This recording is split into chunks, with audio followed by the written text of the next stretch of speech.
The morning frost crunched under Jack's boots as he walked his usual patrol route through the national forest. 20 years of being a ranger had taught him every tree, every rock, and every sound these woods could make. That's why the strange noise caught his attention immediately. It wasn't the snap of a twig from a deer or the rustle of leaves from a bear. This sound was different, a soft, high-pitched hum that made the hair on his neck stand up. Jack gripped his rifle tighter and moved toward the sound. The early morning mist parted as he walked, revealing more unusual signs. Broken branches pointed downward, not like any animal he knew. And there was a faint blue glow coming from behind a large boulder. "Hello," he called out, keeping his voice low. "Park ranger. Anyone there?" The humming stopped. Then came a sound like quiet crying. Jack stepped around the boulder and froze. There, huddled against the rock, was a creature he could only describe as not from Earth. It was humanoid but slender, with pale blue skin that seemed to shimmer. Its large eyes looked at him with clear intelligence and fear. "Please," it spoke in perfect English, though its mouth barely moved. "They're coming." Jack had seen many strange things in his years as a ranger, but nothing like this. The creature, clearly female in form, was injured. A dark liquid that must have been blood was seeping from a wound in her leg. "Who's coming?" Jack asked, already moving to help her. Years of search and rescue training kicked in automatically. "The hunters," she said, her voice shaking. "I am Ada, a researcher. They followed me through the rift. They'll kill anyone they find, but they're hunting for me." As if to prove her point, a deep roar echoed through the trees. It wasn't like any animal Jack had ever heard. Not bear, not mountain lion, not wolf. This sound was deeper, more menacing, and definitely not natural. "Can you walk?" Jack asked, already pulling out his first aid kit. Ada tried to stand but collapsed. "My species, we're not built for physical stress. The wound is minor, but my body is shutting down to heal." Another roar, closer this time. Jack quickly wrapped her leg with a bandage. "Then I'll carry you." Those things, whatever they are, sound like predators. And predators contract blood. "You can't," Ada protested. "They're bioengineered killing machines. Your weapons won't stop them. Just leave me and save yourself." Jack smiled grimly as he slung his rifle over his shoulder. "Lady, I've spent my life protecting people and animals in these woods. I'm not about to stop now, even if you're from another planet." He lifted her easily. She was surprisingly light, maybe 80 pounds at most. Her skin was cool to the touch, and he could feel a slight vibration, like a quiet purr. "My outpost is about 3 miles from here," Jack said, already moving through the trees. "Good solid walls, radio to call for help, and enough supplies too." A crash interrupted him. Through the trees, about 50 yards back, something huge moved. Jack caught a glimpse of dark scales, powerful muscles, and eyes that glowed with unnatural red light. "They're here," Ada whispered, trembling in his arms. Jack didn't waste time looking back again. He'd spent decades in these woods. He knew every hidden trail, every cave, every crossing. Right now, that knowledge was their only advantage. "Hold tight," he told her, picking up speed. "And try to stay quiet. I know these woods better than any creature, earthborn or otherwise." As they disappeared into the deeper forest, the morning mist swirling around them, Jack could hear the beasts beginning their hunt. Their roars echoed off the mountains, but he didn't let fear slow him down. Whatever these things were, they were in his forest now, and he'd be damned if he'd let them harm someone who needed his protection, human or not. Jack's outpost was a solid wooden cabin tucked between 2 hills. He carried Ada inside, quickly locking the heavy door behind them. The morning light streamed through small, high windows as he gently set her on a cot. "Those things are still out there," he said, checking through a window. "While we've got a moment, I need to understand what we're dealing with." Ada sat up slowly, her leg already looking better. My people are peaceful researchers. We discovered your world recently, and we're studying it from afar. But there are others of my kind who fear Earth's. She paused, searching for the right word. Potential. Jack grabbed his medical kit and started properly cleaning her wound. You mean they're afraid of us? Humans. Yes. Your species is remarkable. You're physically stronger than us, more durable, and incredibly adaptable. She winced as he applied antiseptic. Some of my people saw this as a threat. They created the beasts to protect against possible human aggression. A heavy thud shook the cabin's back wall. Both of them froze. How many of these things are we dealing with? Jack whispered, moving to grab his rifle. 4 hunters. They're a pack. Each one is twice as strong as your largest land predator, with enhanced senses and a primitive intelligence. Ada's shimmer had dimmed, showing her fear. They were engineered using DNA from your world's most effective hunters, combined with additions from my world's extinct predators. Another thud, this time from the roof. Claws scraped against wood. Jack checked his ammunition. You said my weapons won't work. Why? Their scales are reinforced with metallic compounds. Normal bullets might hurt them, but won't penetrate deep enough for a kill. She watched him load the rifle anyway. They also heal quickly. Everything has a weakness, Jack said firmly. Even engineered super predators. Tell me more about them. How do they hunt? Ada closed her eyes, concentrating. They track by scent and heat signatures. They're intelligent enough to coordinate attacks, but driven by pure hunting instinct. They don't feel fear or pain like natural creatures. A low growl came from outside, followed by the sound of heavy footsteps circling the cabin. They're testing the building's strength, Jack said, recognizing the behavior from his experiences with bears. Looking for weak points. He moved quickly around the cabin, grabbing supplies. Rope, his hunting knife, flares, and a metal box from under his desk. Your people must have found some way to control them. Sound, Ada said suddenly. Very high frequencies hurt them. It's how the scientists manage them in the labs. But we'd need specialized equipment. A massive head smashed through one of the small windows, showing rows of razor-sharp teeth.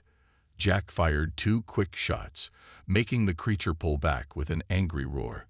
The bullets had left only small marks on its dark scales. We need to move, Jack said, helping Ada up. They'll break through soon. Is your leg better? She tested it carefully. Enough to walk. My body diverts energy to heal quickly, but it leaves me weakened. Then we'll go through the tunnel. Jack moved a rug, revealing a trapdoor. Old mining shaft. Rangers use it for emergencies. Comes out half a mile away. Another window shattered. A clawed hand reached in, ripping at the wooden frame. Why are you helping me? Ada asked, as Jack helped her down the ladder. I've brought these monsters to your world. Jack followed her down, pulling the trapdoor shut above them. He clicked on a flashlight, illuminating the narrow tunnel. Because it's the right thing to do. And because if we don't stop them here, they'll eventually find their way to populated areas. Now, tell me more about that sound weakness while we walk. I've got an idea, but you'll need to help me understand exactly how their hearing works. They moved deeper into the tunnel as crashes and roars echoed from above.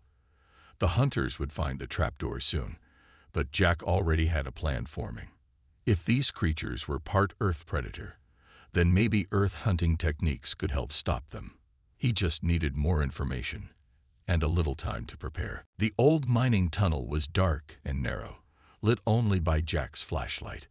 They had been walking for 10 minutes when the first echoing roar reached them. The hunters had found the trapdoor. They're faster than us, Ada said, trying to move quicker despite her weakness. We won't make it to the exit in time. Jack stopped at a junction in the tunnel. Then we won't use the exit. He pointed his light at some old mining signs. These tunnels are like a maze, used to confuse thieves back in the gold rush days. We can use that. Heavy thuds echoed through the tunnel, the sound of massive bodies dropping down the shaft behind them. The hunters were getting closer. "This way," Jack whispered, leading them down a side passage. "Step exactly where I step.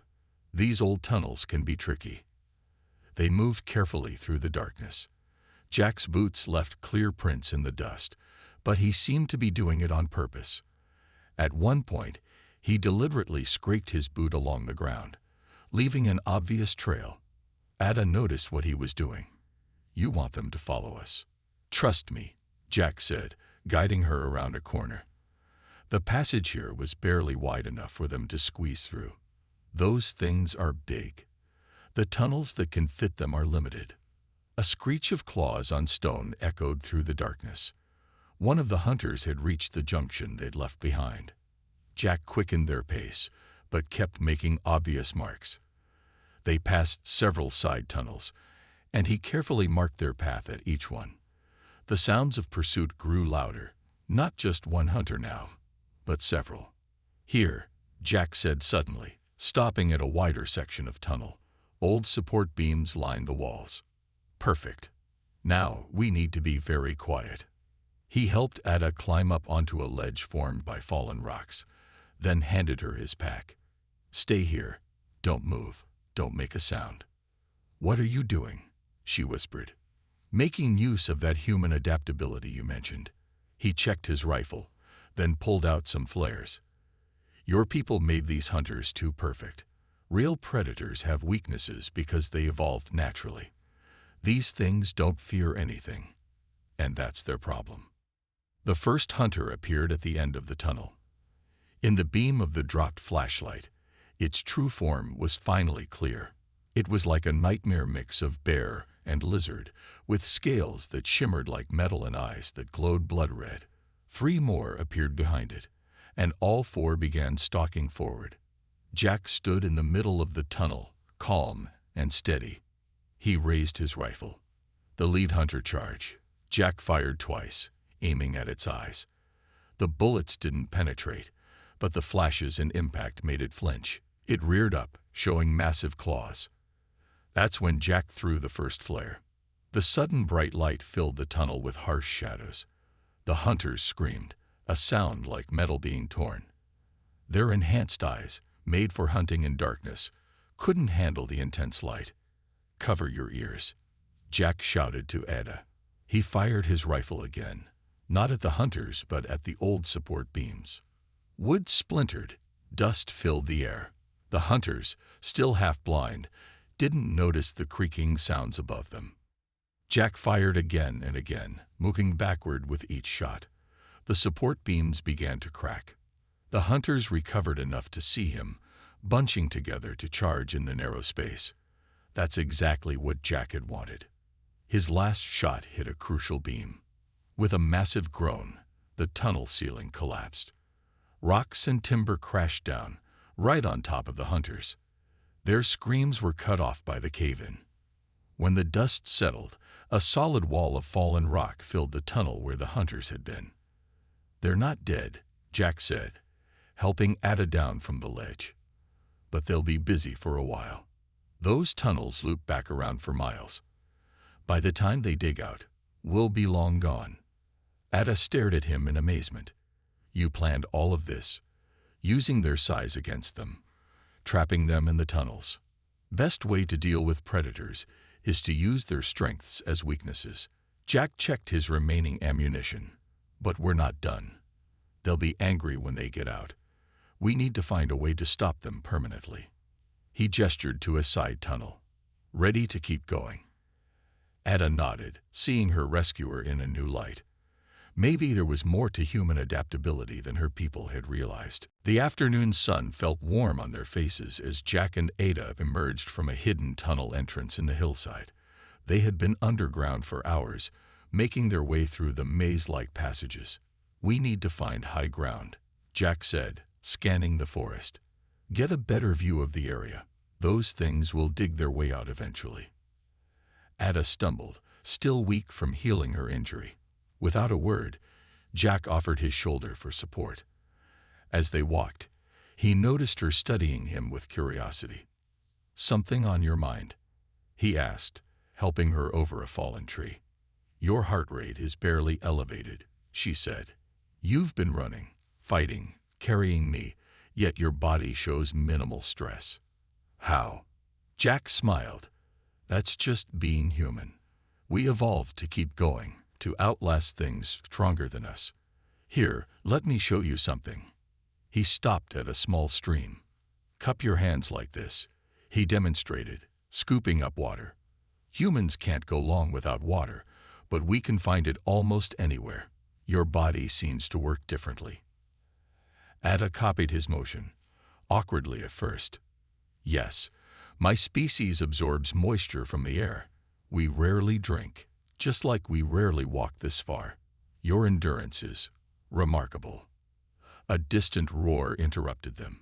It came from the direction of the mine, but it sounded wrong, distorted by pain and rage. They're hurt, Ada said.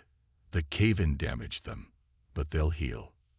Good, Jack said, surprising her. Injured predators make mistakes. Come on, I want to teach you something else before they find us. They climbed higher into the hills. Jack showed Ada how to move quietly through undergrowth, how to read broken twigs and disturbed leaves for signs of passage. She learned quickly, her scientific mind appreciating the logic behind each lesson. Your species, Jack said as they climbed. You said you're peaceful, never had to fight. We evolved on a world with no large predators, Ada explained. Our minds grew strong, our technology advanced. But physically, she gestured to her slight frame. We remained fragile. It's why those hunters were created. Some of my people feared humans would be like the monsters from our ancient stories. They reached a rocky outcrop.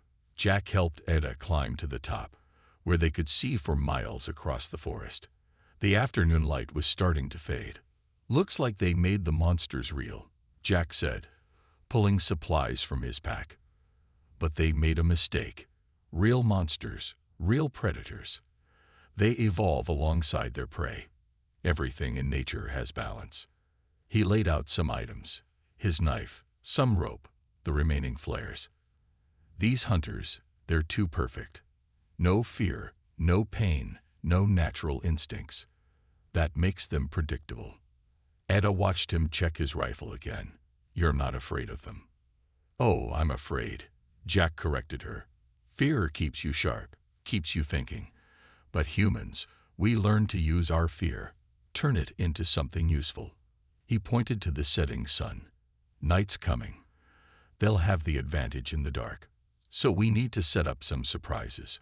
He started teaching her how to tie specific knots, explaining each one's purpose. Despite her weakened state, Ada's fingers quickly mastered the patterns. She began to understand why Jack had chosen this spot. The rocks provided cover, but also created natural choke points. There's something else you should understand about humans, Jack said as they worked. We don't just adapt to survive. We adapt to protect others. Right now, those hunters aren't just a threat to us. If they reach populated areas, you're protecting your whole species, Ada realized. Even though this danger only exists because of my people, I'm protecting everyone, Jack corrected, including you. That's another human thing. We don't abandon people who need help. The sun dipped lower, painting the sky in red. From somewhere in the darkening forest came another roar, closer this time. The hunters were coming, but now they had a plan, and Ada was beginning to understand why humans had survived every challenge their world had thrown at them. They didn't just endure. They learned, adapted, and fought back. And now she would learn to do the same. Night had fallen in the forest. The rocky outcrop where Jack and Ada waited was lit only by moonlight. They had spent the last few hours preparing, and now the hunters were near, their growls echoing through the darkness. Remember what I showed you, Jack whispered to Ada. If anything happens to me, follow the ridge east. There's a ranger station 10 miles out. Nothing will happen to you, Ada said firmly. I've learned enough about humans today to know that. She held up the emergency radio Jack had given her. Besides, I need to monitor the frequencies they hate. A branch snapped in the darkness below. Jack raised his rifle, squinting through the scope. The hunters were trying to be quiet now. They had learned from their earlier mistakes. Their metallic scales reflected the moonlight as they crept forward. "Only 3, Ada whispered. "The cave-in must have badly hurt one of them." Jack smiled grimly. "Good. Let's show them what else we've learned about them." He fired a single shot into the air. The sound echoed off the rocks. The hunters charged instantly, exactly as Jack had predicted. They were too perfect, too programmed. They didn't know how to ignore bait. The first hunter hit the tripwire at full speed. The rope snapped tight, launching a bundle of flares into the air. Brilliant red light flooded the clearing, blinding the creature's sensitive eyes. "Now," Jack shouted. Ada pressed a button on the radio. She had rewired it to produce the highest frequency it could manage. The sound was barely audible to human ears, but the hunters screamed in pain, their enhanced senses working against them. The largest hunter crashed into a net of vines and ropes Jack had rigged between the trees. Its struggles only tangled it further. Another hunter, half-blinded, stepped into a pit Jack had covered with branches. It fell with a roar of surprise. "They're learning," Ada warned as the third hunter held back, avoiding the traps. "That's okay," Jack said calmly. "I was counting on it." He aimed carefully and fired at the rock face above the cautious hunter. The bullet sparked against stone, and a small avalanche of loose rocks crashed down. The hunter dodged directly into their last trap. A rope snared its leg, and the creature's own weight and strength worked against it. It flipped upside down, hanging from a strong tree branch. "Your people made them strong," Jack said, moving forward with his rifle ready. "But they never learned to think like real predators. Real hunters know to be careful, too." A fourth roar cut him off. The last hunter, the one they thought too injured to fight, burst from the shadows behind them. Its scales were cracked and broken from the cave-in, but its eyes blazed with fury. "Jack!" Ada screamed a warning. He spun, but he was too close. The hunter's claws slashed out, catching his shoulder. Jack fell back, blood spraying in the moonlight, but he was smiling.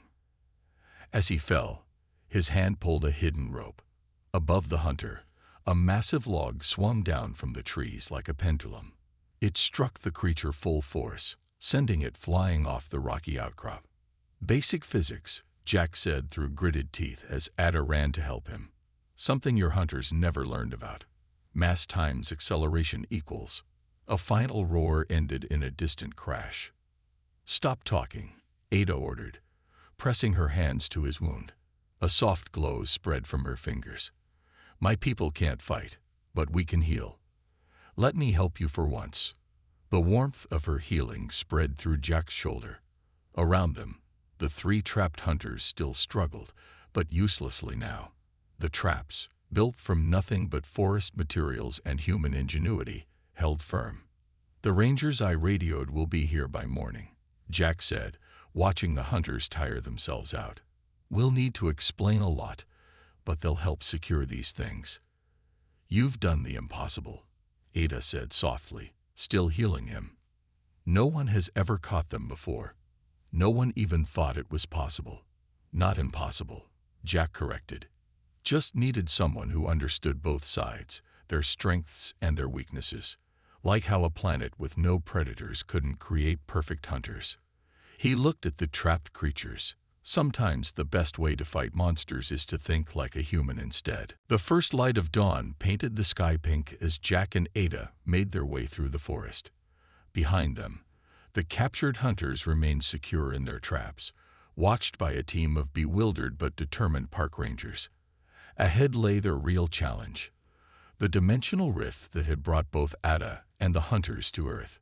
"It's pulsing faster," Ada said, looking at a small device she'd built from Jack's radio parts. "The rift is becoming unstable. If we don't close it soon, more hunters could come through." Jack nodded, checking his bandaged shoulder. Ada's healing had helped, but it still hurt. "How did they make these rifts anyway?"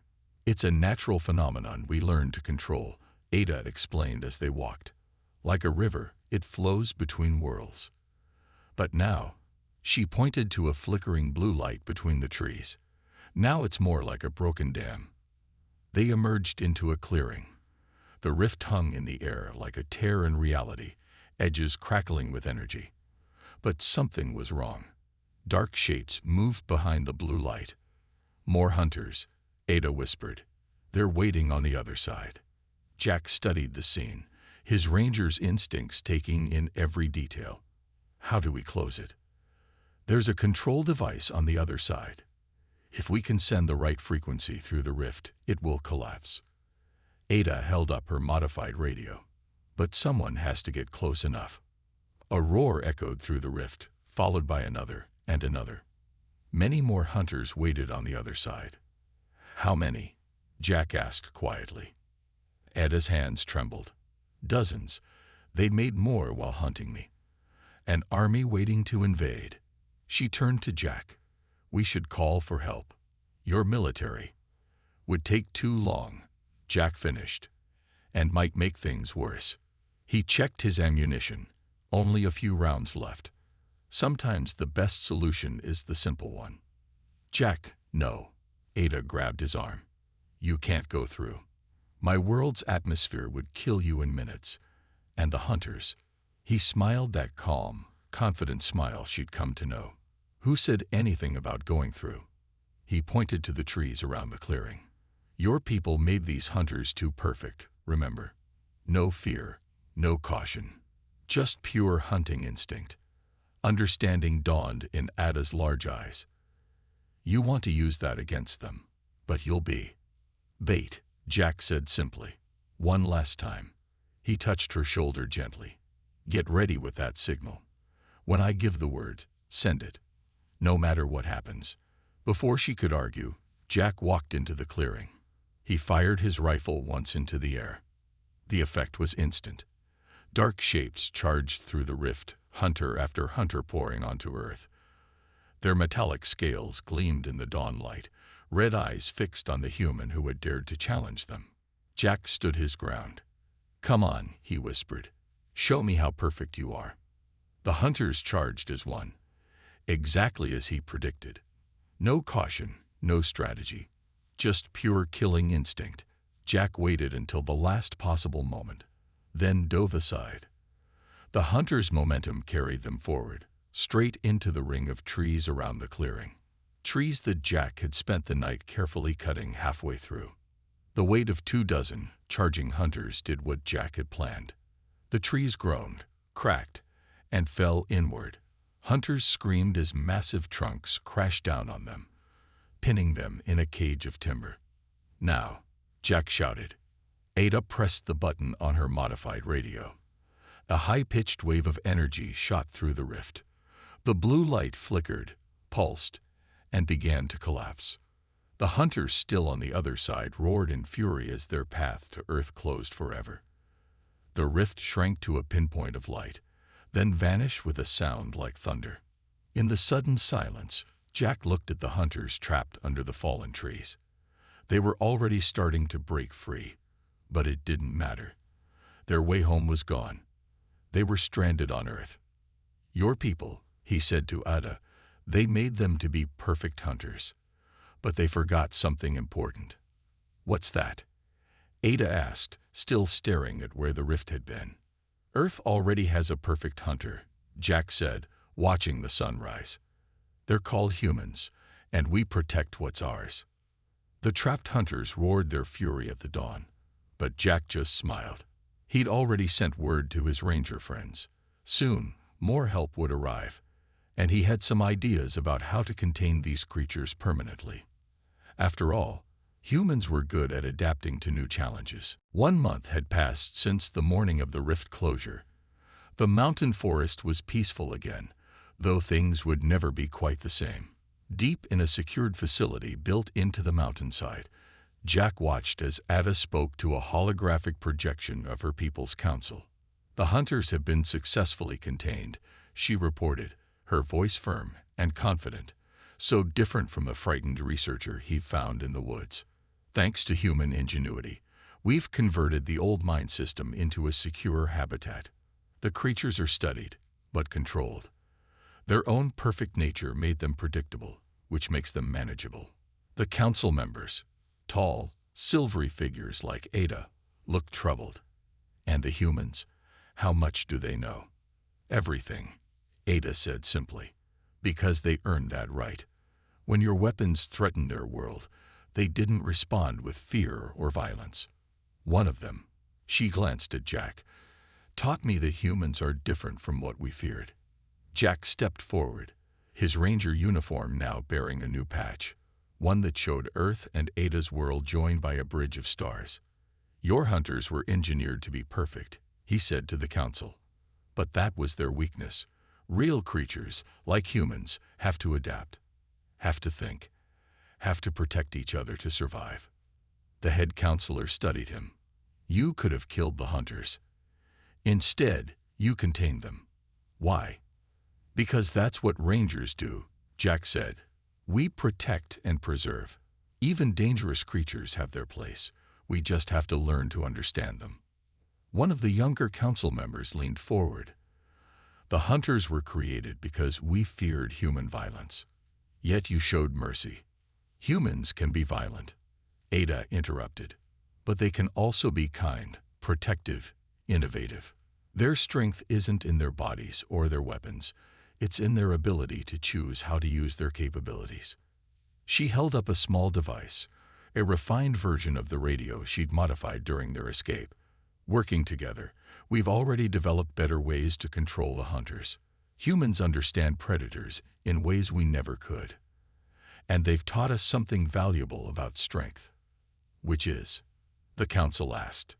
That true strength isn't about being perfect, Jack answered.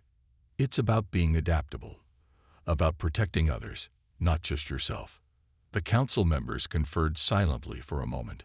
Finally, the head counselor spoke. We created monsters because we feared meeting monsters. Instead, we found. He paused, searching for the right word. Partners, Ada finished. We found partners.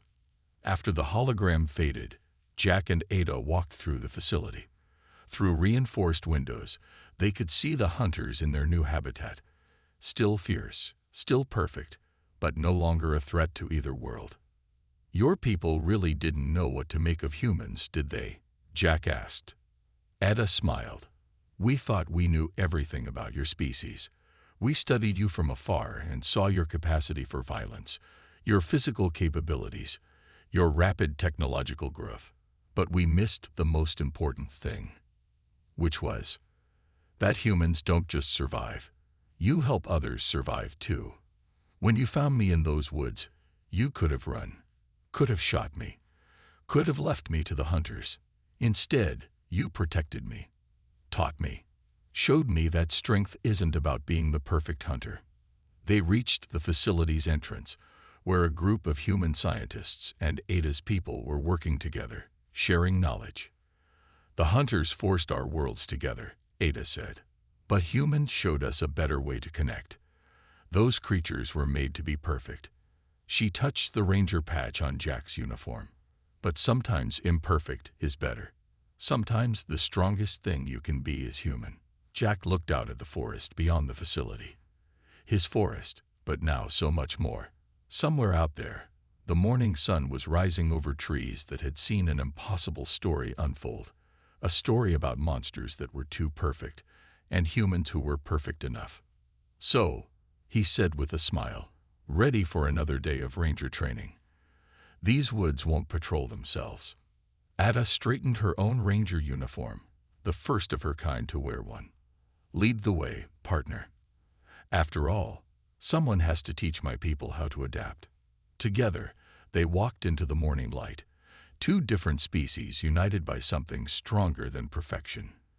The simple, human desire to protect.